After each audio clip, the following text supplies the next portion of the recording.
خاص سورہ کہف اور اس کا نقش اگر کوئی شخص قرضداری میں مبتلا ہو ادائے قرض کی کوئی صورت نہ ہو تو نماز جمعہ کے بعد بزم جیلانی بزم جیلانی بزم جیلانی بزم جیلانی بزم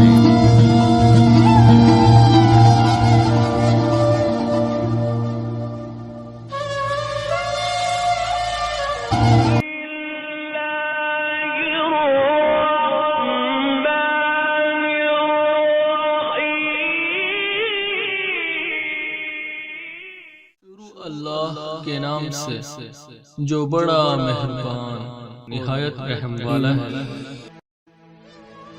السلام علیکم ورحمۃ اللہ وبرکاتہ۔ میرے پیارے بھائیو، آج میں آپ کے لیے سورہ کہف کا عمل اور اس کا نقش پیش کر رہا ہوں۔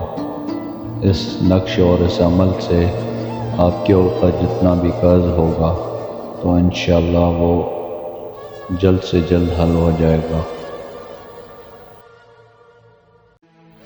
خاص سورہ کہف اور اس کا نقش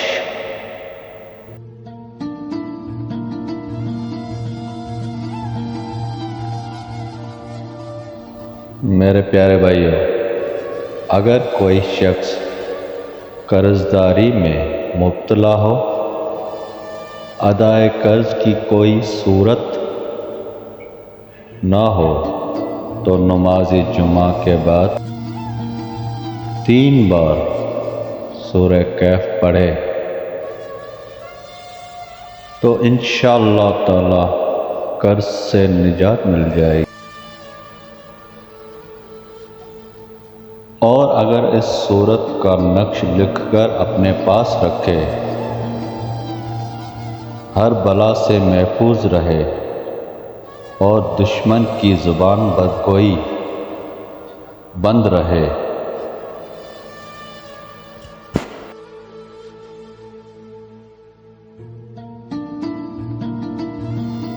جی میرے پیارے بھائیو، یہ ہے وہ نقش مبارک سورہ کہف کا، جس سے آپ کو قرضداری سے چھٹکارا ملے گا۔ اس کو اور کے گلاب اور زعفران سے لکھ کر اپنے پاس رکھیے تو انشاءاللہ آپ کے تمام مسئلے حل ہو جائیں گے۔ جی میرے پیارے بھائیو، اگر جس بھائی کو یہ میرا عمل اچھا لگا تو برائے مہربانی میرا یوٹیوب کا چینل سبسکرائب کر دیں۔ اللہ تعالیٰ آپ سب کو خوش رکھے، آباد رکھے۔ اللہ تعالیٰ آپ کی ہر پریشانی دور فرمائے۔ پھر ملیں گے کسی اچھے عمل کے ساتھ اگلی ویڈیو میں، تب تک کے لیے اللہ حافظ۔